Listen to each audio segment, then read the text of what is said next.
আপনাদের কাছে আমি আজকে কোরআনুল কারীমের সূরা তওবার 18 নম্বর আয়াতে কারিমা তেলাওয়াত করেছি।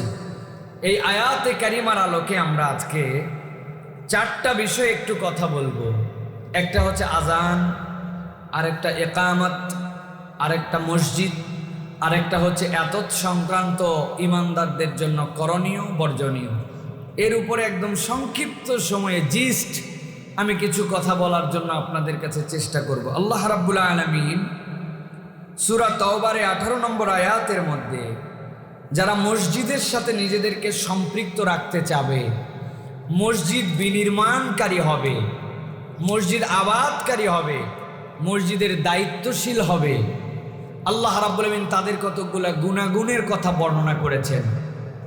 আল্লাহ রাব্বুল আলামিন বলছেন, ইন্নামা ইয়ামুরু মাসাজিদাল্লাহ, তোমাদের মধ্যে ওই মানুষগুলি আল্লাহ রাব্বুল আলামিনের ঘর বিনির্মাণকারী হবে, আল্লাহ রাব্বুল আলামিনের ঘরের সাথে সম্পৃক্ত হবে। পরোক্ষভাবে যদি আমরা একটু বোঝাতে চাই, তাহলে ওই মানুষগুলা যারা মসজিদের সাথে সম্পৃক্ত হতে চায়, মসজিদকে আবাদ করতে চায়, আল্লাহর জন্য কোনো ঘর বানাতে চায়, আল্লাহর ঘরের জন্য দায়িত্বশীল হতে চায়, আল্লাহ রাব্বুল আলামিন বলছেন তাদের কতগুলা গুণাগুণ হবে। এর 1 নম্বর গুণ হবে মান আমানা বিল্লাহি ওয়াল ইয়াউমিল আখির। 1 নম্বর গুণ হবে মানুষের জন্য যে আল্লাহ রাব্বুল আলামিনের প্রতি ঈমান আনবে এবং পরকালের প্রতি ঈমান আনবে। একটু ঠান্ডা মাথায় ভালো করে বোঝার চেষ্টা করেন, হৃদয়টা উজাড় করে দিয়ে চিন্তা করেন। আমি কতগুলো সফট কোশ্চিন আপনাদের কাছে করব। বলেন তো ভাই, কেউ যদি আল্লাহর ঘর নির্মাণ করার জন্য সিদ্ধান্ত নেয়, আল্লাহর ঘরে টাকা দেওয়ার জন্য সিদ্ধান্ত নেয়, আল্লাহর জন্য কোনো ঘর বানানোর সিদ্ধান্ত নেয়, ওই মানুষটা আপনাদের কি ধারণা আল্লাহ ছাড়া ঈমান যদি আল্লাহর প্রতি না রাখে তাহলে আল্লাহর ঘর কি বানাতে পারে? আল্লাহর প্রতি ঈমানই নাই, পরকালের প্রতি ঈমানই নাই, ও আবার আল্লাহর ঘর কি দুঃখে বানাতে যাবে? কিন্তু একটু গভীরভাবে খেয়াল করেন, আল্লাহ রাব্বুল আলামিন আয়াতে কারিমার মধ্যে বলছেন, ইন্নামা ইয়ামুরু মাসাজিদাল্লাহি মান আমানা বিল্লাহি ওয়াল ইয়াউমিল আখির। আল্লাহ রাব্বুল আলামিন এমনি এমনি কথা বলেন নাই। দুনিয়াতে আপনি হাজার হাজার লোক খুঁজে পাবেন যেই মানুষেরা ঈমান আনছো কিনা জিজ্ঞাসা করার সাথে সাথে বলবে, বলো কি ঈমান আনি নাই? মানে আমানতু বিল্লাহ ওয়া মালাইকাতিহি ওয়া কুতুবিহি ওয়া রুসুলিহি, আল্লাহর প্রতি ঈমান আনছে, আল্লাহর রসুলের প্রতি ঈমান আনছে, কিতাবের প্রতি ঈমান আনছে। এইরকম বলনেওয়ালা মুসলমানের দুনিয়াতে অভাব নাই। কিন্তু আবার আল্লাহ রাব্বুল আলামিন বলছেন মান আমানা বিল্লাহ, আল্লাহর প্রতি ঈমান আনে, সাথে সাথে পরকালের প্রতি ঈমান আনে। এই কথাটা আল্লাহ এমনি এমনি বলেন নাই। আল্লাহ বলছেন ওই ঈমানদার, যে ঈমানদার আল্লাহর প্রতি ঈমান আনবে, এটা কেবল মুখের স্বীকৃতি হবে না, তার ওই ঈমানের স্বীকৃতিতে তার কাজের ধরন এমন হবে, তার কাজ কাম দেখলে বোঝা যাবে তার কাজগুলা সে পরকালকে সামনে রেখে করে। কেবল ফাও ফাও মুখে আল্লাহকে ঈমান এনেছে এই কথা বলে না। কেননা দুনিয়াতে এরকম হাজার ঈমানদার আছে যে মুখে বলে আল্লাহর প্রতি ঈমান আনছি, কিন্তু কাজ কাম দেখলে বোঝা যায় পরকাল তার সামনে কোনো ফ্যাক্টর নয়। ছোট ছোট উদাহরণ তো সারা দেশ দিয়ে বেড়াচ্ছি। যখন ওই কাজ করার জন্য বিভিন্ন সড়ক ও জনপদের বিভিন্ন মন্ত্রণালয় কাজ করার জন্য যখন তারা ড্রপ দেয়, তাদের জন্য যখন তাদের পক্ষ থেকে ওই রাস্তা বানানোর জন্য, স্কুল বানানোর জন্য, ছাদ ঢালাইয়ের জন্য, নানান কিছুর জন্য যখন টেন্ডার হয়, টেন্ডারে যখন নাম দেয়, নাম তো নুরুল ইসলাম, পিতার নাম হচ্ছে আব্দুল খালেক, ধর্ম ইসলাম সব উল্লেখ করে দেওয়া আছে।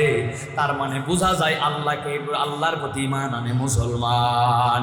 কিন্তু ওই ব্যক্তি যখন কাজ পায়, পাওয়ার পরে যখন রাস্তা বানাতে শুরু করে, ব্রিজ বানাতে শুরু করে, স্কুল বানাতে শুরু করে, ওই কনস্ট্রাকশনের কাজ যখন করতে শুরু করে, তখন বোঝা যায় আসলে নুরুল ইসলাম নাকি অন্ধকার ইসলাম। কেননা সে নামে ইসলাম আছে, পরকালকে ভয় করে না। যদি পরকালকে ভয় করতো, যেই জায়গায় দেওয়া লাগবে পাথর ওই জায়গায় কখনো সে দিত না খোয়া, ঠিক কিনা?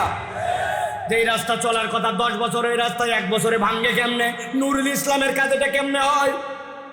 আরে কথা বলেন। আল্লাহ রাব্বুল আমিন এই জন্য বলছেন, ভালো করে বুঝে নাও। আমি আল্লাহ রাব্বুল আমিন বললাম, ইন্নামা ইয়ামুরু মাসাজিদাল্লাহ মান আমানা বিল্লাহি ওয়াল ইয়াউমিল আখির।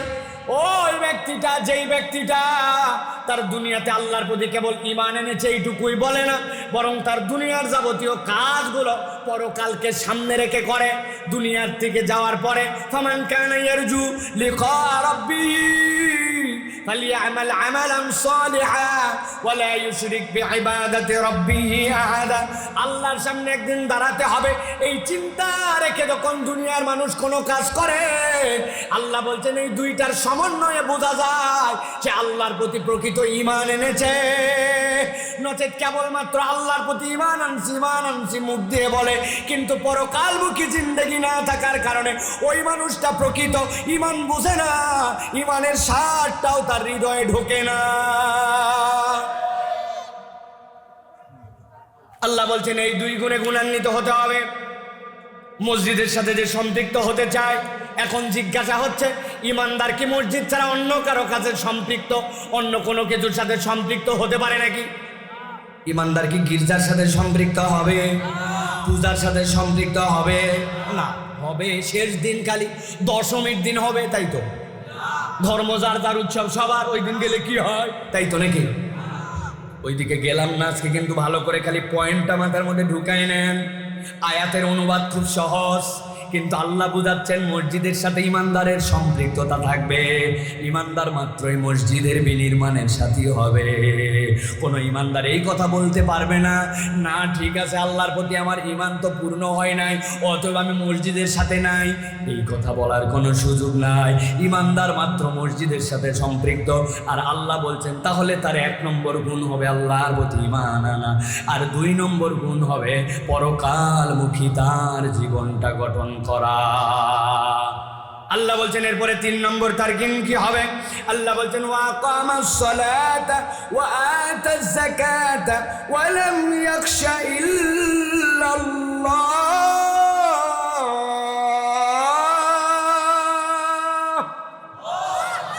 আমার আল্লাহ রাব্বুল আমিন বলছেন তার 3 নম্বর গুণাগুণ হবে ওই মানুষটা মসজিদমুখী হবে, নামাজ কায়েমকারী হবে, সালাত কায়েমকারী হবে। সালাত কেবল আদায়কারী নয়, আমাদের সমাজে সালাত আদায়কারীর কোনো অভাব নাই, কিন্তু সালাত ভিত্তিক যে সমাজ প্রতিষ্ঠিত হতে করতে হবে এই রকম মন মানসিকতার মানুষের অনেক বেশি অভাব, ঠিক কিনা? মসজিদের মধ্যে আপনি চলে গেছেন, যাওয়ার পরে আপনি এমন একটা জামা কাপড় পরছেন, আপনি এমন একটা অফিসে কাজ করেন, আপনার সমাজে এমন প্রভাব প্রতিপত্তি আছে, মানুষ আপনারে গনে, আছে না এরকম? মানুষ আপনারে গনে, আপনার টাকা পয়সা প্রভাব প্রতিতে মানুষ গনে। এখন আপনার জামা কাপড় নিয়ে আপনি প্রথম কাতারে দাঁড়াইছেন, পাশে একটা লোক কেবলই ভ্যান চালায়, ভ্যানের থেকে খড়িগুলো আনলোড করে দিয়ে গায়ের মধ্যে ময়লা, গেঞ্জিটার এখানে ওখানে ফুটা, বগল উঁচু করলে তার বগল দেখা যায়, কোমর থেকে গামছাটা খুলে গায়ের মধ্যে দিয়ে মাথার মধ্যে মসজিদ থেকে একটা টুপি নিজে নেওয়ার পরে ওই ব্যক্তিটার পাশে সেই ডানে বামে দাঁড়ায় গেছে। বুদ্ধি থাকলে বলেন ইসলাম কি বলে? ওই ব্যক্তি 1000 কোটি টাকার মালিক, আর এই ব্যক্তিটা অনেক দুর্বল। ওই 1000 কোটি টাকার মালিক ওই লোকের বলতে পারবে নাকি তুমি একটু পিছনে দাঁড়াও বা একটু ফাঁকে সরে যে দাঁড়াও? এই কথা বলার অধিকার আছে নাকি? এই দৃষ্টান্ত একমাত্র মসজিদের মধ্যে হয়। আপনি কত লম্বা, কত বেটে, আপনি কত ধনী, কত গরিব, আপনার প্রভাব কত, আপনি মন্ত্রী মিনিস্টার নাকি রাষ্ট্রপতি নাকি জাতিসংঘের সভাপতি, আর আপনার পাশের লোকটাকে এইটা পার্থক্য করার কোনো অধিকার নাই, ঠিক কিনা? ভালো করে বোঝেন। ওয়া আকামাস সালাহ মানে কি? সালাত প্রতিষ্ঠিতকারী হবে মানে কি? এই নামাজের বিধানটা সমাজের সব জায়গায় যেরকম সমান হবে, দুনিয়ার সব মানুষ যেরকম নামাজি হবে, একই রকমভাবে এই মানুষগুলা যেই নামাজটা মসজিদের মধ্যে আদায় করলো, এখানে কোনো বৈষম্য নাই কাতারের মধ্যে, পার্সোনালিটির মধ্যে। আল্লাহ বলছেন ওই ভিতরের জিনিসটা সমাজের সব জায়গায় যদি কায়েম করতে চাও, আমি আল্লাহ বললাম ওটাই সালাত প্রতিষ্ঠিত করা। আর আল্লাহ বললেন ওইটার ফান্ডামেন্টাল বিষয় হচ্ছে আল্লাহর ঘোষণায় ওয়া আতাজ যাকাত। তোমাদের সমাজ যদি যাকাত ভিত্তিক সমাজ হয়, তাহলে ওই সমাজে 1000 কোটি টাকার মালিক থাকবে, ওই সমাজে 5000 কোটি টাকার মালিক থাকবে, ওই সমাজে অনেক কিছু থাকবে। কিন্তু ওই সমাজের মধ্যে 1000 কোটি টাকার মালিকও যেরকম তার খাওয়ার নিরাপত্তা পাবে, যেই লোকটা ডেল এবার তারও খাওয়ার নিরাপত্তা থাকবে। 1000 কোটি টাকার লোকটা যদি আদালতে যায়, সে যেরকম ইনসাফের বিচার পাবে, ঠিক একরকম দুর্বল দিন মজুর সেও যদি বিচার প্রার্থী হয়, তার জন্য বিচারের ব্যবস্থা থাকবে। আল্লাহ বলছেন এটাই হচ্ছে আকামাস সালাহ, আদালত ভিত্তিক ন্যায় ইনসাফ ভিত্তিক সমাজ, ঠিক না? আল্লাহ রাব্বুল আলামিন এই জন্য বলছেন তাহলে তাদের গুণাগুণ 4টা হবে, যারা মসজিদওয়ালা হবে, যারা মসজিদ বানাতে চায়। এখন আপনি বলবেন হুজুর মসজিদ বানানো খালি বড় লোকের কাজ। না না, প্রত্যেক ইমানদারের কাজ মসজিদের সাথে সম্পৃক্ত হওয়া, আল্লাহর প্রতি ঈমান আনা, পরকালমুখী জীবন গঠন করা, সালাত ভিত্তিক সমাজ কায়েম করা, যাকাত আদায় করা। আল্লাহ বলছেন এই কয়টা গুণাগুণের পরে তার মূল গুণটা কি হবে? আল্লাহ বলছেন ওয়ালাম ইয়াখশা ইল্লাল্লাহ, ওই ব্যক্তিটা আল্লাহ ছাড়া আর কাউকে প্রকৃত ভয় করবে না, ঠিক কি না? আল্লাহ ছাড়া প্রকৃত ভয় যদি আপনার অন্তর থেকে উঠে চলে যায় যে আল্লাহকেই কেবল ভয় করি, তাহলে আইনের সমাজ, আইনের শাসন প্রতিষ্ঠিত হওয়া কোনো ব্যাপার নয়। কিন্তু আপনার যদি আল্লাহ ভীতি না থাকে, দুনিয়ায় যত আইন করুক না কেন, এইটা দিয়ে আইনের সমাজ প্রতিষ্ঠিত করা সম্ভব নয়, ঠিক না? দুর্নীতির জন্য বাংলাদেশে আইন আছে কিনা? কথা বলতে হবে, আছে কিনা? ঘুষ খেলে এটার জন্য ধরা পড়লে এটার বিচারের আইন আছে কিনা?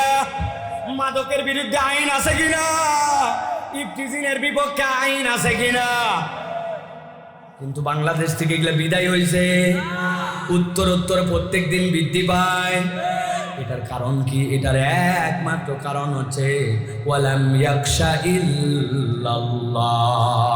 মানুষের অন্তরে যদি আল্লাহ ভীতি না থাকে, তাহলে বাহিরের আইন দিয়া কোনো কাজ হবে না।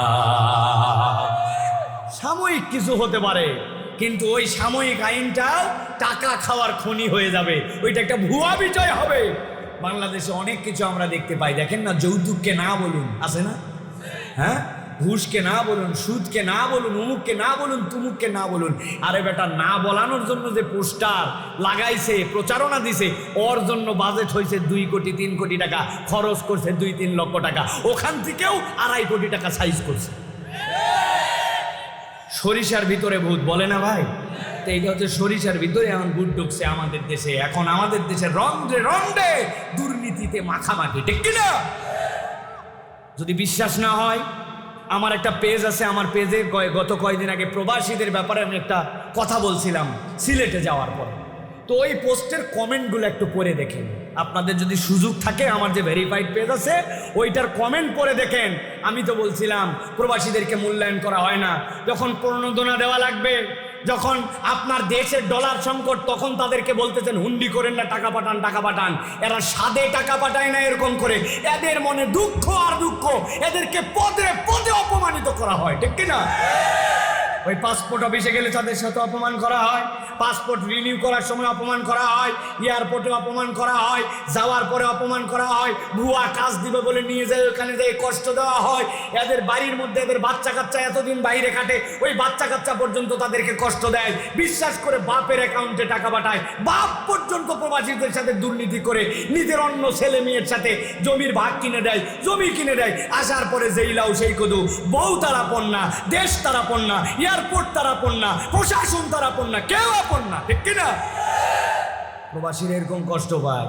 আমার এই পোস্টের কমেন্টে পড়ে দেখেন, এক একজন তাদের দুঃখ লেখছে, দুঃখের ভাষা আপনার শুনলে অবাক হয়ে যাবেন যে এক একজন কিভাবে নিগৃহীত হয়। এই পরিবর্তন কেমন করে সম্ভব?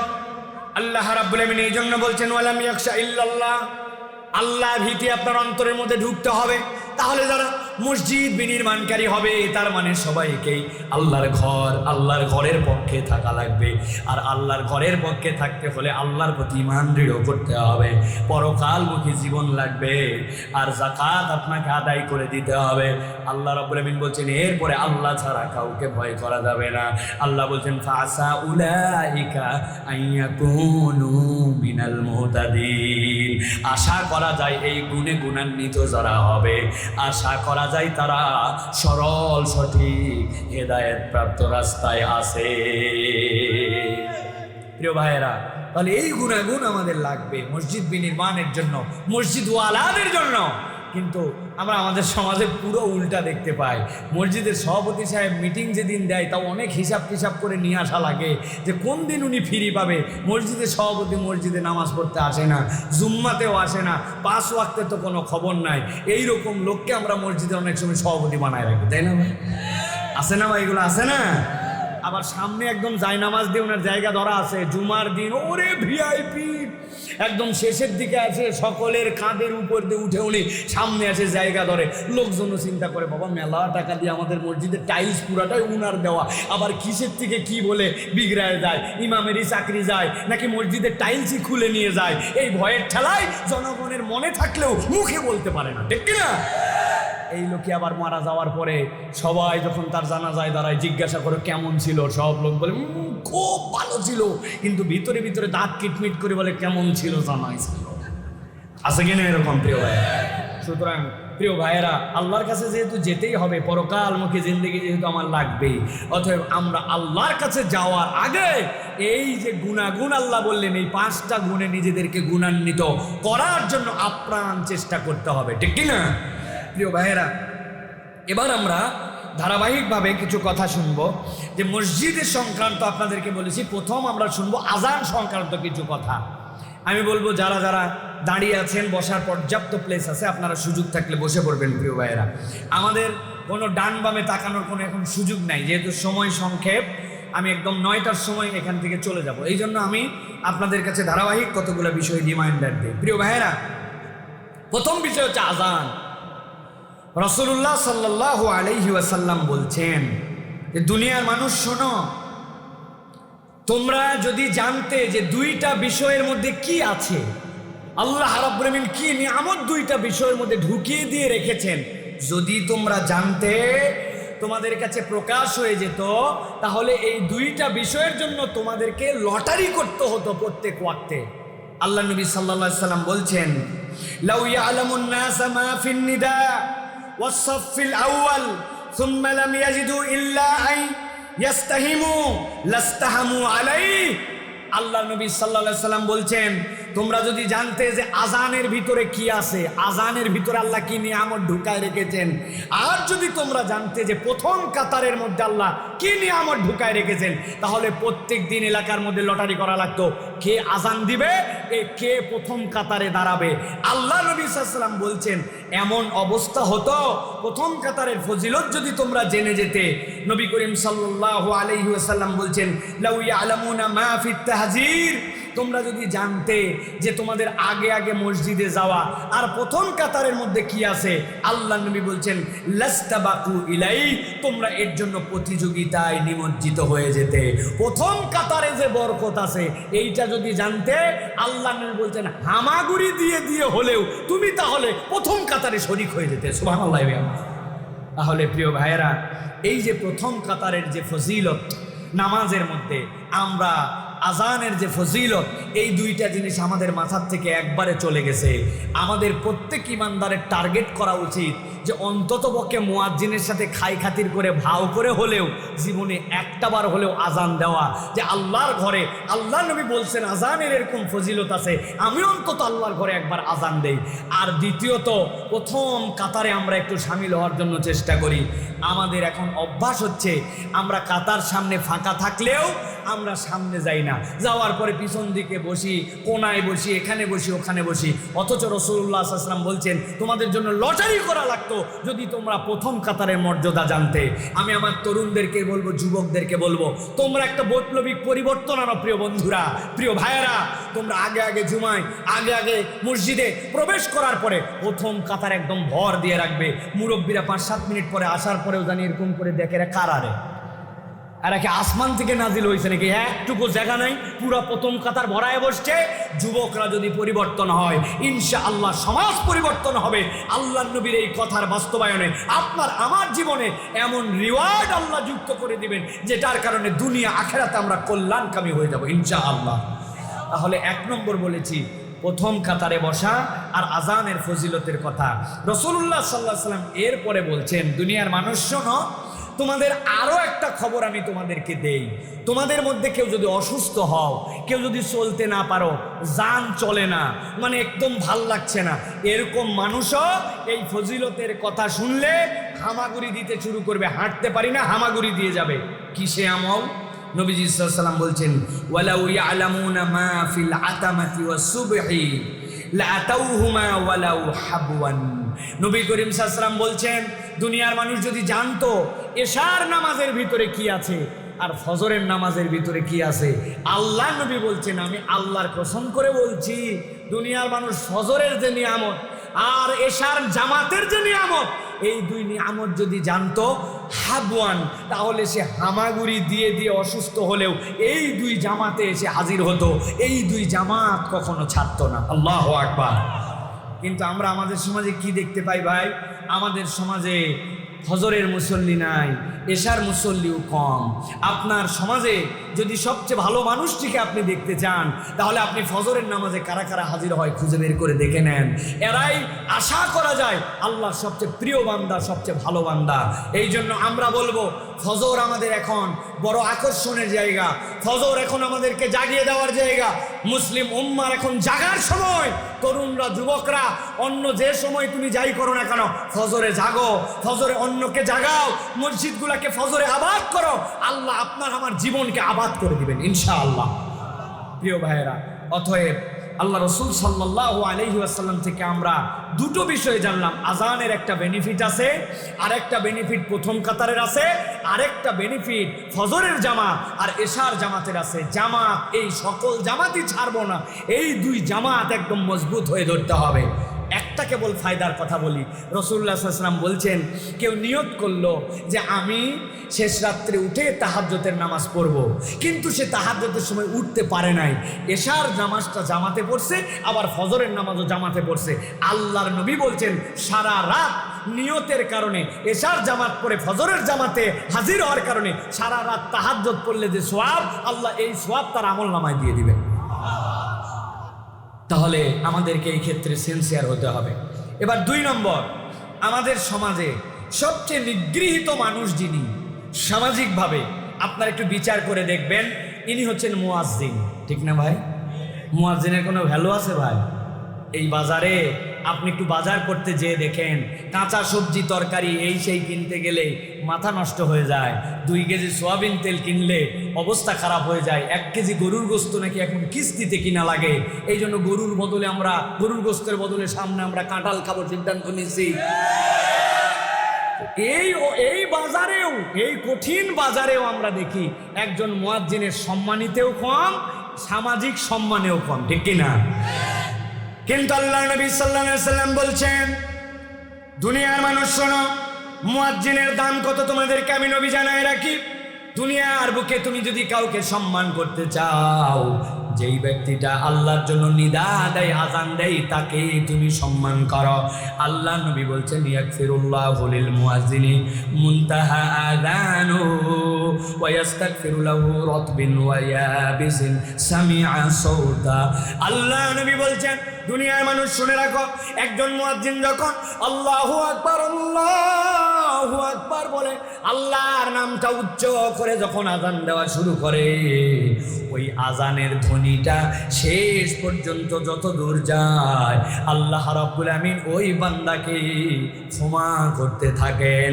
আর আল্লাহর নবী বলছেন, আর যেই ব্যক্তিটা আজান দেয় ওই আজান দেওয়া মানুষের জন্য রতবিন ওয়া বিসিন সামিআ সাউতা, দুনিয়ার বুকে যত জীব আছে আর যত জ্বর আছে, যেইটাতে তুমি মনে করো প্রাণ আছে আর কোনোটাতে মনে করো প্রাণ নাই, কিন্তু আল্লাহ বলছেন আমি রব্বুল আলামিনের পক্ষ থেকে যে আল্লাহ নবী বলছেন আমি জানায় রাখলাম, মুয়াজ্জিন যখন আজান দেয় তার নিদার শব্দটা যত দূর পর্যন্ত যায়, যতগুলা জীব আছে আর জ্বর আছে সব প্রাণীকুল আর জড়কুল ওই মুয়াজ্জিনের জন্য আল্লাহর কাছে ক্ষমা প্রার্থনা করে।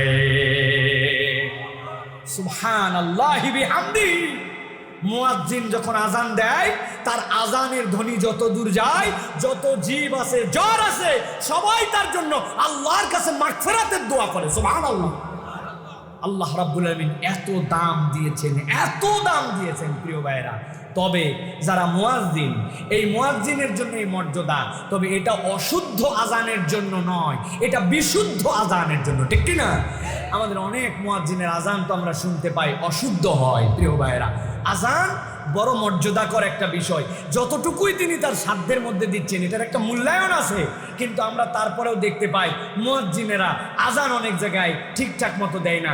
এই যে দেবিদ্বারের এই অঞ্চলে কোন দিক দিনে যাচ্ছিলাম, এমন আজান দেয় আমাদের মুয়াজ্জিনের, এইগুলা মানে বললেও এক ধরনের ব্যঙ্গ হয়ে যায়, বলা উচিত না। উনি আজান দেয় আল্লাহু আকবার, আল্লাহু আকবার। আল্লাহু আকবার কি জিনিস ভাই? হ্যাঁ, এরকম আজান আছে আপনাদের এলাকায়? আছে না ভাই? আজানটা বেশি সুর সার দিতে হবে না, আপনি একটু সুন্দর করে আজানটা দেওয়ার চেষ্টা করেন। আল্লাহু আকবার, আল্লাহু আকবার, আল্লাহু আকবার, আল্লাহু আকবার, আশহাদু আল্লা ইলাহা ইল্লাল্লাহ, আশহাদু আল্লা ইলাহা ইল্লাল্লাহ। এই আজানের জন্য আপনার অনেক মক্কা, মদিনা, মিশর, সৌদি আরব এইগুলো আপনার লাগবে না ভাই, আপনি জাস্ট খালি বিশুদ্ধ আজান দিবেন। এখানে আরেকটা কথা, যেই মুয়াজ্জিনের আজান অশুদ্ধ, এখন সামাজিক কারণে তারে তো বলা যায় না যে ভাই আপনি আজানটা শুদ্ধ করেন, টেকনিক কী হবে, ওটা শুধরাবেন কেমনে? আমি আপনার জন্য একটা চমৎকার বুদ্ধি দিয়ে দিই। সুন্দর করে আপনি চিঠি লিখবেন যে আপনার আজানের এই জায়গায় ভুল হয়, তা আপনার এই আজানটা মানে বিশুদ্ধ করা দরকার, কারণ মুয়াজ্জিনের জন্য আল্লাহ এই ক্ষমার বিধান দিয়েছে। দিয়া মসজিদের যে টাকা দেওয়ার যে বাক্স আছে না, ওই বাক্সর মধ্যে অথবা মসজিদের মধ্যে রেখে দিয়ে চলে আসবেন, খামটা দিবেন সুন্দর, যাতে খোলার সময় চিন্তা করে হাই হাই খাম কি ভুলেই কেউ রেখে গেল কিনা, টাকায় আছে না কি আছে। খোলার পরে চিঠি পড়বে, এরপরে যেই পড়ুক, মুয়াজ্জিনই পড়ুক, খাদেমি পড়ুক, ইমাম পড়ুক, মুয়াজ্জিন সাহেবকে বলবে এটা আমাদের সাথে একটা মুয়াজ্জিন সাহেব আপনারা চিঠি দিয়েছে, উনি পড়ে নিবে, আশা করতে উনি শুধরাই যাবে, উনারও ইজ্জত যাবে না, আপনারও তাকে ব্যক্তিগতভাবে বললে যদি অসম্মানিত বোধ করে এটাও হবে না।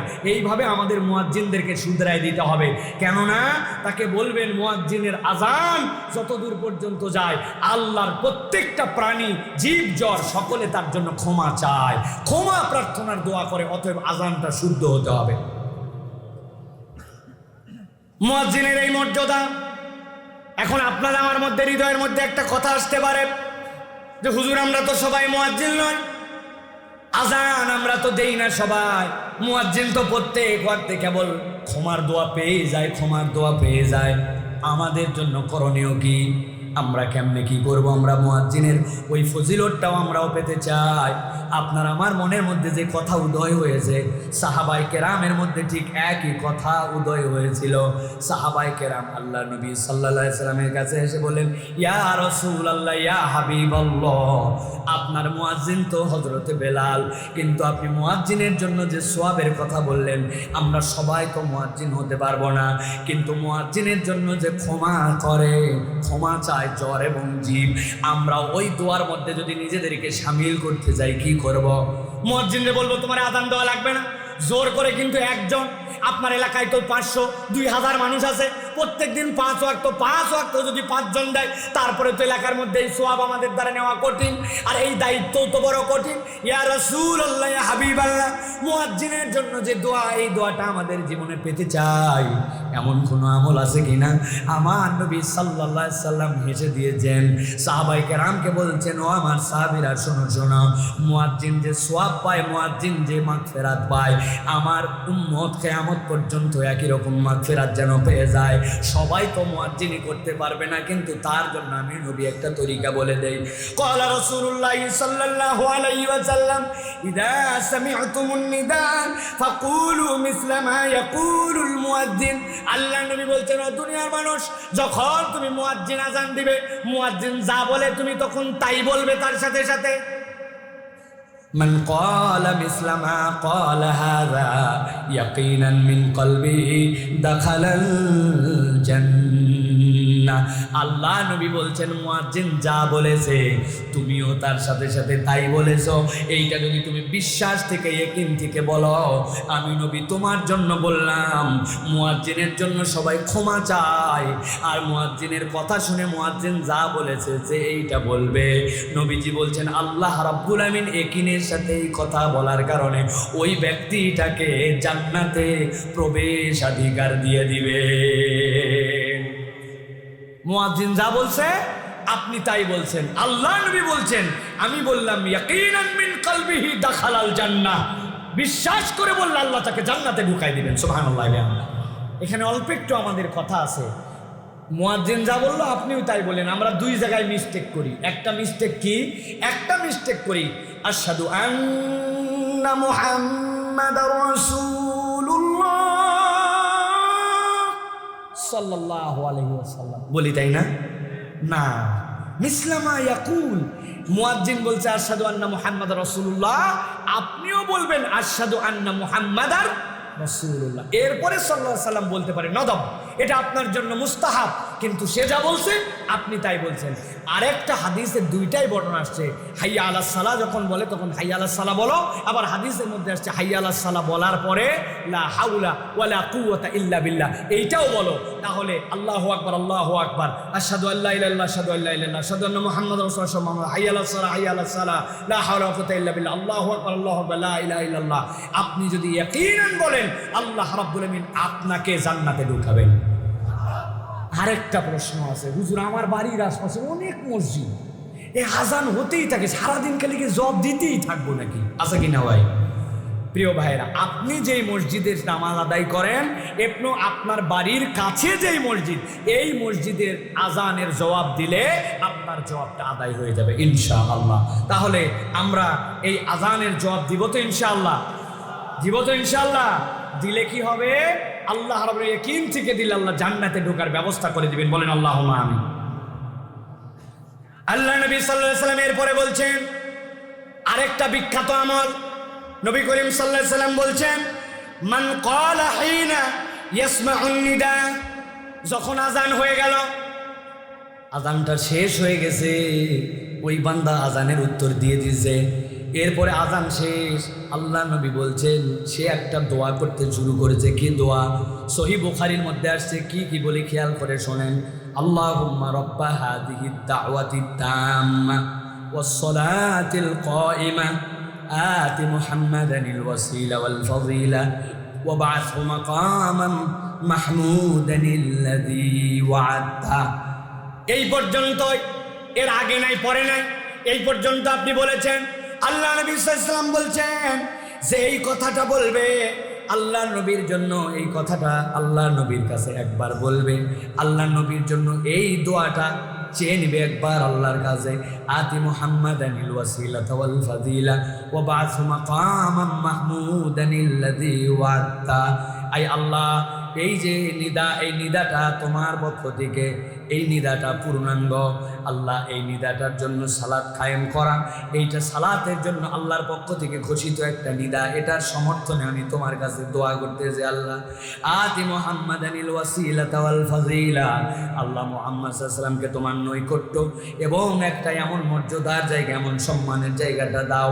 ওয়াবাস মাকামান মাহমুদানিল্লাযী ওয়া'আতা, আপনি তাকে যে মাকামে মাহমুদ দেওয়ার ওয়াদা করেছেন, যেই সম্মান আর কাউকে দিবেন না, এই জায়গাটা আমার নবীকে আপনি দিয়ে দেন। আল্লাহ নবী বলছেন মান ক্বালা হিনা ইয়াসমাউন নিদা, কেউ যদি আযান শোনার পরে দোয়া করে, আল্লাহ নবী বলছেন হাল্লাত লাহু শাফাআতি ইয়াউমাল কিয়ামা, কিয়ামতের দিনে ওই ব্যক্তির জন্য শাফাআত করা আমি নবীর প্রতি দায়িত্ব হয়ে যাবে।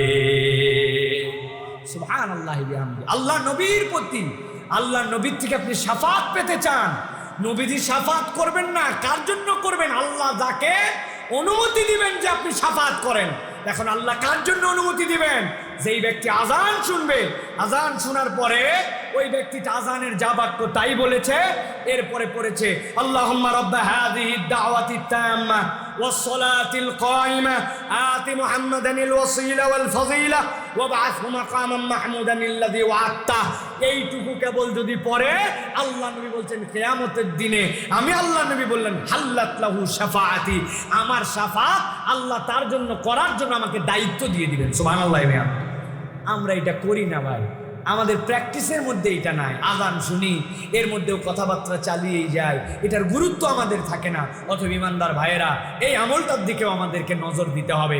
আমরা এখন থেকে আযানের দোয়া শিখবো এবং করব। পারবো তো ইনশাআল্লাহ? পারবো তো ইনশাআল্লাহ? আল্লাহ আমাদেরকে তৌফিক দান করেন, বলেন আল্লাহুম্মা আমিন।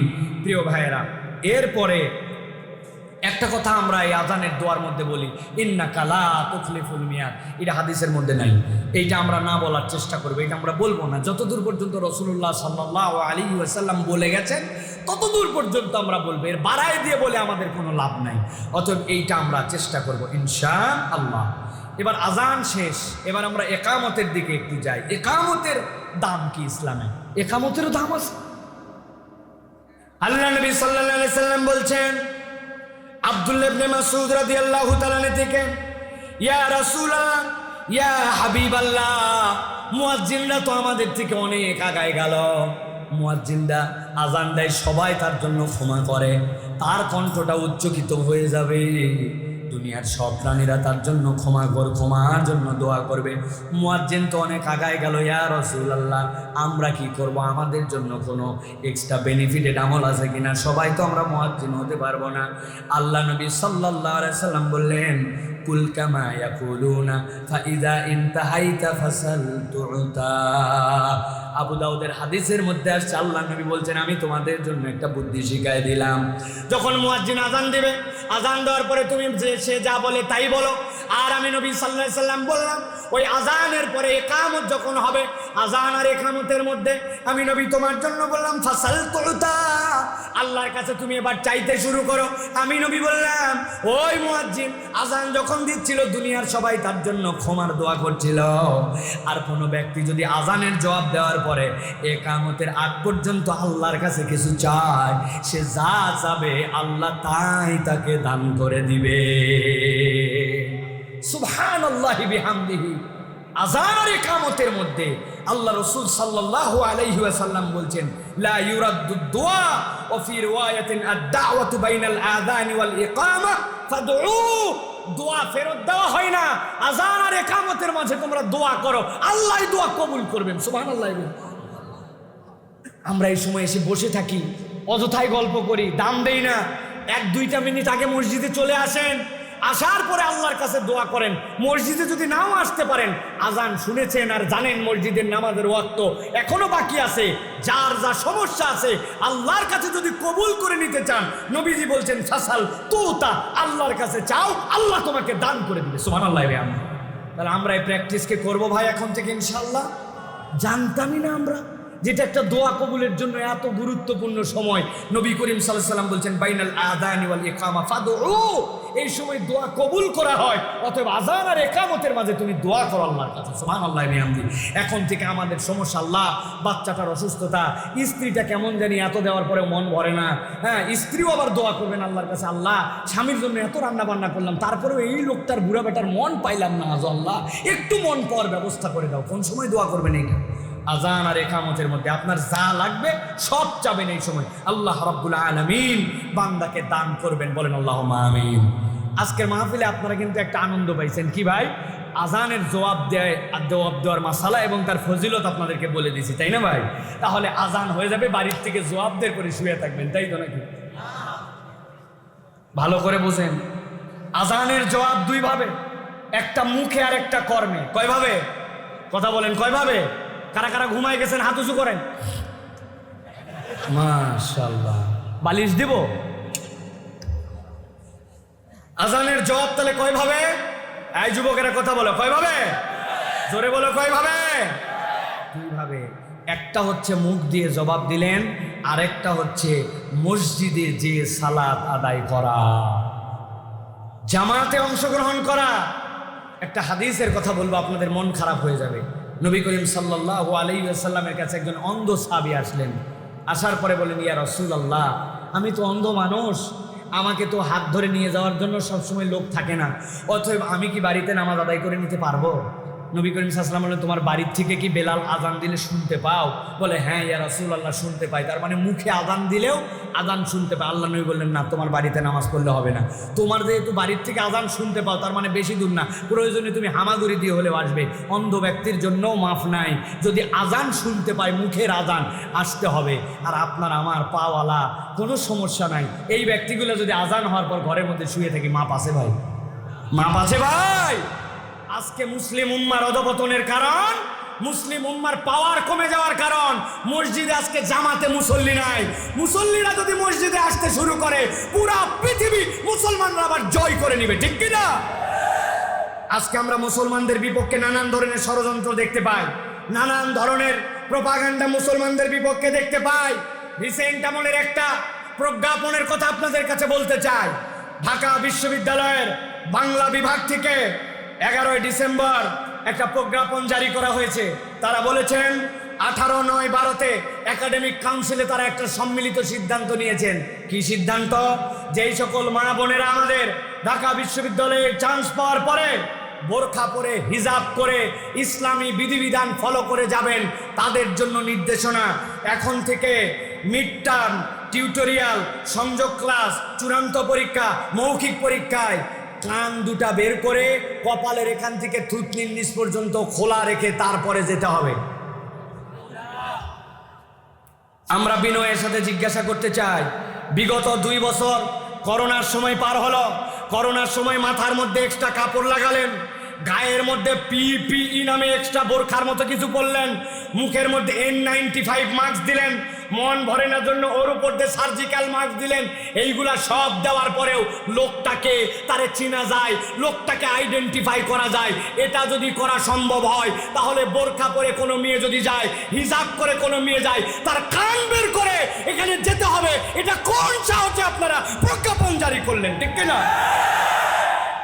জিজ্ঞাসা করে, কোনো থাকবেন না, থামেন, কথা শোনেন আগে, ভালো করে বোঝেন আগে। করোনার সময়ের মুখ ঢাকার বিধানের সময় আপনার এই বিধিবিধানের ক্ষেত্রে আপনার শৈথল্য দেখাতে হলো না, কিন্তু এখন আপনাকে এইটা বলা হচ্ছে এবং বলা হয়েছে, এই আইন করার পরেও কারো কারো দেখা গেছে শৈথিল্য প্রদর্শন করতে, তাদের বিরুদ্ধে ভবিষ্যতে স্টেপ নেওয়া হবে। আমাদের জিজ্ঞাসা, একটা ডিপার্টমেন্টে কয়জন ছাত্র আছে, ছাত্রী আছে, জানা আছে কিনা? তাদের রোল নম্বর জানা আছে কিনা? তাদের হাজিরা হয় কিনা? তাদের অ্যাডমিট কার্ডে মুখ খোলা ছবি আছে কিনা? তো আপনার যদি মনে হয় কোনো একটা মেয়ে নিয়ম কানুন মেনে, আপনার যেরকম প্রতিষ্ঠানের নিয়ম আছে, আল্লাহ তার জন্য একটা ফরজ বিধিবিধান দিয়েছেন, আল্লাহর ফরজ বিধান মেনে 14 জনের বাইরে সে কারোর সাথে দেখা করবে না, সে আকরাবুলির তাকওয়ার জন্য তার মুখটা খুলবে না, হয়তো চোখটা বের করে রাখবে, আপনি প্রয়োজনে গেটের মধ্যে যখন ঢুকবে বলবেন মুখ খোলো মা, মুখ দেখলেন মিলালেন, ভিতরে যাও। ভিতরে যাওয়ার পরে তো নতুন করে আর কোনো পরিবর্তন হওয়ার সুযোগ নাই, কিন্তু আপনি নিয়ম করলেন পরীক্ষা চলার সময় পুরোটা সময় মুখ খোলা রাখতে হবে। আপনার প্রতিষ্ঠানের যদি এরকম নিয়ম বানান, তাহলে যেই আল্লাহ আপনাকে আমাকে বানাইছেন তারও একটা নিয়ম আছে। আপনাদের এত বড় দুঃসাহস কেমন করে হয় যে আল্লাহর আইনের উপরে আপনারা নিজেরা মানুষকে চাপায় দেন? এর দ্বারা বোঝা যায় এটা আইন নির্মাণ নয়, আল্লাহর আইনকে তুচ্ছ তাচ্ছিল্য করে এই ধরনের যারা ইসলামকে পালন করে বিশ্ববিদ্যালয়ে পড়তে চায় তাদেরকে এই সকল কলা কৌশল দিয়ে নিরুৎসাহিত করা। কেন ঢাকা বিশ্ববিদ্যালয় এখন যারা ইসলাম মানে মাদ্রাসায় পড়ে এই ধরনের ছেলে পেলে চান্স পায় বেশি, জেনারেল লোকের চান্স পাওয়ার হার কমে গেছে, ঠিক কিনা? আমরা বলবো মেহেরবানি করে, আপনারা জানেন ছেলে কয়জন মেয়ে কয়জন, আপনারা নিয়ম করেন যদি ভাইবা নেওয়ার সময় খোলা রাখা লাগে খোলা রাখো, পরীক্ষায় ঢোকার সময় মুখ দেখে ঢোকার পরে যদি মুখ বেঁধে রাখতে চাই রাখতে হবে। বাংলাদেশের অধিকারে এটা আপনাকে দিতে হবে, এটা সাংবিধানিকতার জন্য একটা অধিকার, ঠিক কিনা? আপনার কান বাইর করে কপাল বের করে আপনারা দেখা লাগবে কেন? আপনার আইফোন এখন 16.1 ভার্সন আসছে, যেটা হচ্ছে আপডেটেড। আইফোন আলারা পর্যন্ত চিনতে পারে, এত কঠিন সিকিউরিটি। বলছে আপনি মাস্ক পরে ছবি তোলেন, আপনার চোখ এখান থেকেও দেখতে পাবে। আইফোন চিনে আব্দুল হাই মোহাম্মদ সাহিবুল্লাহ চিনে ফেলতে পারে, আর আপনি আপনার 70 জন 100 জন স্টুডেন্ট একটু দেখে শুনে চিনে নিতে পারেন না। তার মানে বোঝা যায় এটা অন্য কোনো কৌশল এবং ষড়যন্ত্রের অংশ। এই ঢাকা বিশ্ববিদ্যালয় 1921 সালে যখন প্রতিষ্ঠিত হয়, ওই প্রতিষ্ঠিত হওয়ার সময় একদল বিরোধিতা করেছিল, এটা হতে দিতে চাই নাই। বঙ্গভঙ্গ যখন হয়েছিল, ওই বঙ্গভঙ্গের বিপক্ষেও আমার সোনার বাংলা গান লেখে যারা প্রতিবাদ করেছিল ভালোবাসায় নয়, ওই প্রেতাত্মারা এখনো বাংলাদেশের বিভিন্ন জায়গাতে বসে আছে। তারা চায় না ইসলামপন্থী মানুষ তৈরি হোক, আল্লাহপন্থী মানুষ তৈরি হোক, পর্দার বিধান সব জায়গায় প্রতিষ্ঠিত হোক। এটার বিরুদ্ধে ষড়যন্ত্রই মূল অংশ, এটাই আমরা বিশ্বাস করি, ঠিক কিনা? করোনার সময় যেই মানুষগুলা মুখ বেঁধে গেল, আপনার সেখানে আপত্তি হলো না, এখন আপনার আপত্তি কেন? এই জন্য আমরা এটা স্পষ্ট করে বলতে চাই, এখান থেকে আপনাদেরকে সিদ্ধান্ত প্রত্যাহার করতে হবে। পরীক্ষার ঢোকার সময় সে মুখ খুলে হয়তো আপনাকে দেখাই যাবে আইডেন্টি হয়ে গেছে, ভাইবার সময় মুখ খোলা রাখবে, কিন্তু সব সময় গেলেই ক্লাসের মধ্যে টিউটোরিয়ালে পরীক্ষায় মিড টার্মে একটা মেয়ে সব সময় পোশাক পরে থাকে, আপনি মুখ খুলে তাকে দেখাবেন, এটা কখনো হতে দেওয়া হবে না। এটা আমাদের প্রাণের দাবি। আশা করি ঢাকা বিশ্ববিদ্যালয়ে অনেক বিচক্ষণ মানুষ আছেন, অনেক জ্ঞানী মানুষ আছেন, অনেক বুদ্ধিমান বুদ্ধিজীবী মানুষ আছেন, তাদের সুপরামর্শে তারা এই সিদ্ধান্তে পরিবর্তন আনবেন। যদি পরিবর্তন না আনেন, আমরা আমাদের এই প্রতিবাদ, আমাদের এই কথা কিন্তু বলতেই থাকবো। আল্লাহ আমাদেরকে বোঝার তৌফিক দান করেন। প্রিয় ভাইয়েরা, তাহলে আজানের জবাব কয়ভাবে? দুইভাবে প্রিয় ভাইয়েরা। সুতরাং আমাদেরকে মসজিদে জামাতের মধ্যে আমাদেরকে শরীক হতে হবে। প্রিয় ভাইরা, এবার সংক্ষিপ্ত দুটা প্রসঙ্গে বলবো। একটা হচ্ছে মসজিদ নির্মাণের জন্য বিভিন্ন জায়গায় আমাদেরকে আবেদন করা হয়, মসজিদ নির্মাণের জন্য বলা হয়, কিন্তু খুব লজ্জাজনক, দুঃখজনক, পৃথিবীর কোনো ঘর নির্মাণের জন্য ভিক্ষা করা হয় না, কেবল মসজিদ নির্মাণের জন্য আমরা ভিক্ষুকের মতো কতগুলো আচরণ করি। লজ্জাজনক। কোনো প্যাগোডা বানাতে, কোনো গির্জা বানাতে, কোনো উপাসনায় বানাতে, কোনো জায়গায় মাইক দিয়ে বসে 10 টাকা দিয়ে আপনার জন্য দোয়া করতেছে, একদম বিরাট দোয়া চলতেছে, দোয়া 10 টাকা দেন, 20 টাকা দেন, এইরকম করে দিয়ে চাচ্ছে। আমাদের কষ্ট লাগে। মসজিদ আল্লাহর ঘর, আল্লাহর কি এত বেকারার অবস্থা পড়ছে যে বান্দা এরকম করে রাস্তাঘাটে বসে বসে চেয়ে চিনতে এরকম করবে? এটা কেন করে? আপনার আমার মেন্টালিটির জন্য। আপনি আমি যদি দুইটা মেন্টালিটিতে পরিবর্তন করতে পারতাম, একটা হচ্ছে আল্লাহর ঘরে নামাজ পড়ার মতো পরিবেশ হয়ে গেছে, দ্যাটস এনাফ। আপনি ওইটাকে এখন চিন্তা করছেন খালি নামাজ পড়ার জন্য হলে হয় নাই, ওর মধ্যে টাইলস লাগবে, ওর মধ্যে লাগবে, ওর মধ্যে ওয়ালে টাইলস লাগবে, ওর মধ্যে ছাদে টাইলস লাগবে, ওর মধ্যে এই সেই, মানে চাকচিক্যের আয়োজনের জন্য যত যা লাগে, ঠিক কিনা? এটা 1 নম্বর সমস্যা আমাদের। 2 নম্বর সমস্যা হচ্ছে আমাদের জন্য প্রিয় ভাইরা, সেটা যে আমরা নিজেরা উদ্যোগী হয়ে মসজিদ বিনির্মাণে আমরা সহযোগিতা করি না, আমরা আল্লাহর ঘর বিনির্মাণে সহযোগিতা করতে চাই না। রাসূলুল্লাহ সাল্লাল্লাহু আলাইহি ওয়াসাল্লাম বলছেন, মান বানা মাসজিদান ইয়াবতাগি বিহি ওয়াজহাল্লাহ বানাল্লাহু লাহু বাইতান ফিল জান্নাহ। কেউ যদি আল্লাহর ঘর বিনির্মাণ আল্লাহর সন্তুষ্টির জন্য করে, চেষ্টা করে, শরীক হয়, দুনিয়াতে সে আল্লাহর ঘর বিনির্মাণে শরীক হয়, আল্লাহ তার জন্য জান্নাতে ঘর বানায় দেন। আল্লাহর ঘরে শরীক হবেন, এটা আপনার জন্য ফিক্সড ডিপোজিট। আল্লাহর ঘরে আপনি যাকাত দিতে পারেন না, মান্নত দিতে পারেন না, অন্য কিছু দিতে পারেন না, দেশের এই কালচার তুলে দেন। মসজিদের জন্য 10টা টাকা দেন ভাই, আমিন আমিন আল্লাহ আমিনও, দানকারীর হও তুমি জান্নাতের জামিনও, 10 টাকার বিনিময়ে জান্নাতের ফেরদাউসের ভিতরে ঢুকাই দাও। বাইরের লোকজন শুনে আর চিন্তা করে আল্লাহর ঘরের জন্য এত ভিক্ষা। এই মানসিকতা আমাদের পরিবর্তন করতে হবে। রাজি আছি তো আমরা? না, এটা আমরা করতে দিতে পারি না। আল্লাহর ঘর নির্মাণ করলে আল্লাহ আমাদের জন্য জান্নাতের ব্যবস্থা করবেন। যেই আল্লাহ জান্নাতের ঘোষণা দিচ্ছেন, ওই আল্লাহর ঘরে আমাদেরকে শরীক হতে হবে। আমি একটা আন্দোলন ঘোষণা করছি, আমার আন্দোলনে আপনাদেরকে শরীক হতে হবে। আমার আন্দোলন হচ্ছে, জুমার দিনে আপনার এলাকায় যে মুসল্লি হবে মসজিদে, জুমার দিনের আদায়ে মসজিদ চলবে। আপনি এক বাড়ির থেকে বাপ যান, ছেলে যান, নাতি যান, পোতা যান, যে যান, মসজিদে যাবেন কমসে কম 20 টাকা আপনারা নিয়ে যেতে হবে। আপনার মসজিদে 100 মুসল্লি, 20 টাকা করে জুমার দিনে উঠলে কয় টাকা হয়? কথা বলেন, কয় টাকা হয়? 2000 টাকা হয়। 4 জুমায় কয় হাজার টাকা হয়? 8000। 20 টাকাই তো দিবেন না, 50 টাকা 100 টাকা দেওয়ার নাও লোক আছে। তো একটা যেই মসজিদে মাত্র 100 জনের ক্যাপাসিটি, ওই মসজিদে যদি মাসে 10,000 টাকা চলে আসে, বিদ্যুৎ বিল, ওই মসজিদের মুয়াজ্জিন সাহেবের একটা মাইনর খরচ, মসজিদের পরিষ্কার পরিচ্ছন্নতা, পানির খরচ, এইগুলো সব উঠে গেছে, আর কারো কাছে দৌড়াদৌড়ি করা লাগবে না। কিন্তু আমাদের এমন কপাল পোড়া, আমরা মসজিদে যাওয়ার পরে অজুহাত দেয়, নতুন শার্ট পরে গেছি, এ পরে গেছি, ও পরে গেছি, মসজিদে 2 টাকার নোট দেয়, 1 টাকার নোট দেয়, মসজিদে জুমায় টাকাই দেয় না, বলে আমি স্টুডেন্ট।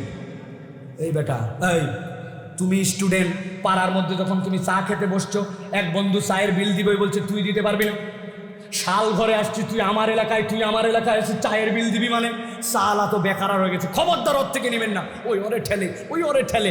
স্টুডেন্ট হয়ে চায়ের বিল দেওয়ার সময় 20-30 টাকার তখন ফ্যাটং মারে, ফুটানি মারে, আর আল্লাহর ঘরে 20 টাকা নিয়ে যায় না। এরকম এলাকায় যুবক আছে কিনা? পরিবর্তন হতে হবে। পরিবর্তন, এটা আমাদের আন্দোলন। আপনার মসজিদে যদি 500 মুসল্লি হয়, 20 টাকা করে যদি দেন, প্রত্যেক জুমায় আপনার জন্য 10,000, 4 জুমায় 40,000। মসজিদ কারো কাছে যাবে না, মসজিদের ফান্ড সাফিসিয়েন্ট হয়ে যাবে। জুমার দিনে কমসে কম 20 টাকা, এটা আমাদের আন্দোলন। রাজি আছেন? ঠিক তো জোরে বলছেন, কিন্তু আমার মুয়াজ্জিন বলছে হুজুর 1 টাকার কয়েন পাইছি 156টা। আমি বললাম বেকুব, অনেকেই 20টা নিয়ে এসে দিছে ওর ভিতরে। কয় হুজুর এত পাগল হয় নাই দেশে যে 1 টাকার 20টা কয়েন নিয়ে এসে 20 টাকা দিবে। এরা 1 টাকাই দেওয়ার নিল, এত ওয়াজের পরে 1 টাকা দেওয়ার না লোক ফুরাচ্ছে না। ব্যাপার কি? 5 টাকার কয়েন দেওয়ার না লোক ফুরাচ্ছে না।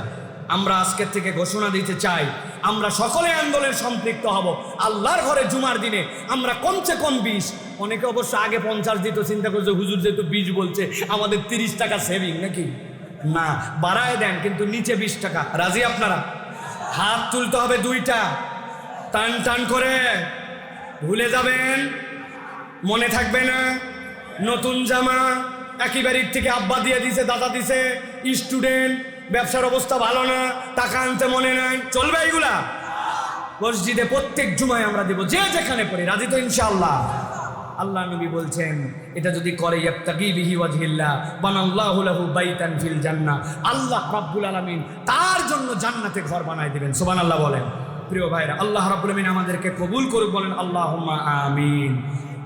প্রিয় ভাইরা, আরেকটি বিষয় আমাদেরকে মনে রাখতে হবে, আমাদের মসজিদগুলা চকচকা হচ্ছে, কিন্তু মুসল্লি ঘোলা হয়ে যাচ্ছে। কে? মুসল্লি ঘোলা, মসজিদ চকচকা, এ কারবার চলবে না ভাই। মসজিদ চকচকা হোক না হোক, মুসল্লিদেরকে চকচকা হতে হবে। ঘোলা মুসল্লি দিয়ে আমাদের দেশ ভরে গেছে। প্রিয় ভাইয়েরা, জুমার দিনে মসজিদকে সুগন্ধ করা, এটা আল্লাহ রাসূল সাল্লাল্লাহু আলাইহি ওয়াসাল্লামের সুন্নাহ। হারানো বিষয়ে মসজিদে কোনো ঘোষণা দেওয়া যাবে না, ক্রয় বিক্রয় চলবে না, শরীয়তের হদ মসজিদের ভিতরে চলবে না। প্রিয় ভাইরা, এরপরে সুন্দর পোশাক সুগন্ধি লাগিয়ে আমাদেরকে মসজিদে যাওয়ার জন্য নিয়ত করতে হবে। আমাদের জন্য পেঁয়াজ রসুন আদা এইগুলা খেয়ে মসজিদে যাওয়া যাবে না, যেইটাতে গন্ধ হয় মুখের, এরকম কিছু খেয়ে যাওয়া যাবে না। আল্লাহ নবী সাল্লাল্লাহু আলাইহি ওয়াসাল্লাম পেঁয়াজ, এই সকল রসুন, এইগুলার গন্ধযুক্ত খাবার খেয়ে যেতে মানা করছেন। কিন্তু আমাদের অনেকে আছে হাকিমপুরি জর্দা দিয়ে পান খায় মসজিদের ওখানে কুলি করে মসজিদে ঢুকে, তার পাশে মুখের গন্ধে দাঁড়ানো যায় না। বিড়িখোরদের কথা বললামই না, বিড়িখোরের জামাতে গন্ধ, কাপড়ে গন্ধ, গেঞ্জিতে গন্ধ, আন্ডারওয়ারে গন্ধ, ওর কলিজাতেও গন্ধ, ঠিক কিনা? তাহলে যে পেঁয়াজ খেয়ে যাওয়া যায় না, এখানে বিড়ি খেয়ে যাওয়া যাবে? বিড়ি তাহলে খাওয়া যাবে? এখানে কারা কারা বিড়ি খান? হাত তোলেন। না না না, হাত তুলেন না, না তুলেন না, তুলেন। আল্লাহ আপনাদেরকে হেফাজত করুক, আমরা অপমানিত করতে চাই না। আজকের থেকে বিড়ি খাওয়া বন্ধ, রাজি তো?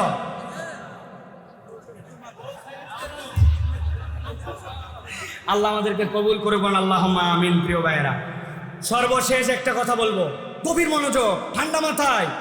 আমি কিন্তু 9টা 5-7 পর্যন্ত কথা বলে যাব, ভালো করে শোনেন। মসজিদে ঢোকার পরে একটা অনন্য আমল, হযরত কাতাদা রাদিয়াল্লাহু তাআলা আনহু বলছেন, আমি মসজিদের মধ্যে ঢুকলাম, ঢোকার পরে আমি বসে পড়লাম। আল্লাহ নবী সাল্লাল্লাহু আলাইহি ওয়াসাল্লাম হযরত কাতাদাকে বললেন, মা মানাআকা আন তারকা রাকাতাইন ক্বাবলা আন তাজলিস। এই কাতাদা, তোমাকে কিসে নিষেধ করলো যে তুমি মসজিদে ঢুকলে আর 2টা রাকাত নামাজ পড়লে না? প্রিয় ভাইয়েরা, মসজিদে প্রবেশ করার পরে তাহিয়াতুল মসজিদ, দুখুলুল মসজিদ, মসজিদের সালাম হচ্ছে মসজিদের জন্য 2 রাকাত সালাত আদায় করা। 2 রাকাত সালাত আদায় না করে কখনো মসজিদে বসবেন না। আমরা এই আমলটা একবারেই প্রায় জানি না বললেই চলে। আমরা কি করি ভাই, মসজিদে ঢুকলাম, এরপরে টুপি ঠিক করলাম, হাত মোছার জন্য যে রুমাল ওইগুলো রেখে মসজিদে বসলাম, বসে হাতা টাতা সব ঠিক করলাম, করে এরপরে উঠলাম, উঠে হয়তো বা 2 রাকাত নামাজ পড়লাম। আপনার অবস্থাটা কি জানেন? আপনার অবস্থা হলো, একটা মাহফিলের মধ্যে 10 জন লোক বসে আছে, থাকা অবস্থায় আপনি ওই মাহফিলে গেছেন, যাওয়ার পরে ওনাদের সাথে গল্প করলেন, গুজব করলেন, খোঁজ খবর নিলেন, 5-7 মিনিট পর হঠাৎ করে বলতেছেন আসসালামু আলাইকুম। লোকজন বলবে কি রে, এর কি মাথার সমস্যা নাকি? তো 5-7 মিনিট আগে বসে আছে, হঠাৎ করে আসসালামু আলাইকুম বলে উঠলো কেন? ঠিক ফেরেশতারা তাই মনে করে যে এই লোকেরা মসজিদে গেল, ধপাস করে বসে পড়লো, অপেক্ষা করলো, কিছুই করলো না, নামাজ পড়লো না, এরপরে যদি মনে চাই উঠে আবার 2 রাকাত নামাজ পড়লো, এর অবস্থাটা ওই রকম 5 মিনিট পর আসসালামু আলাইকুমের মতো। আল্লাহ নবী বলছেন না, মসজিদে ঢুকে 2 রাকাত নামাজ পড়বে। কি হবে? নবীজি বলছেন ফাইদা দাখালা আহাদুকুমুল মাসজিদা ফালা ইয়াজলিস হাত্তা ইয়ারকা রাকাতাইন। সহিহ বুখারীর হাদিসের মধ্যে আসছে, আল্লাহ নবী বলছেন কেউ যদি মসজিদে ঢোকে 2 রাকাত নামাজ না পড়ে যেন না বসে। আল্লাহর জমিনে মসজিদে ঢোকার পরে 2 রাকাত নামাজ পড়ার থেকে উন্নত আমল আর কিচ্ছু নাই। সুবহানাল্লাহ বলবেন না? এই আমল আমরা করবো ইনশাআল্লাহ। তাহলে আজকে আমরা 5-6টা বিষয়ের দিকে আপনাদের মনোযোগ আকর্ষণ করেছি। একটা, মসজিদ নির্মাণকারীদের গুণাগুণ কি হবে, আল্লাহর ঘর নির্মাণের ফজিলত কি হবে, আল্লাহর ঘরের জন্য আমাদের কন্ট্রিবিউশন কি হবে, আজানের ফজিলত কি হবে, আজানের ফজিলত নিজের জীবনে কিভাবে নিব, আজান এবং ইকামতের মধ্যে আমাদের জন্য কি দয়া আল্লাহর নবীর পক্ষ থেকে ঘোষণা আছে, আজানের পরে দোয়া কি হবে, আর মসজিদের মধ্যে ঢোকার পরে 2 রাকাত নামাজ না পড়ে বসবো না। এই আমলগুলো আমরা করতে পারবো ইনশাআল্লাহ। আল্লাহ আমাদেরকে তৌফিক দান করুক, বলেন আল্লাহুম্মা আমিন।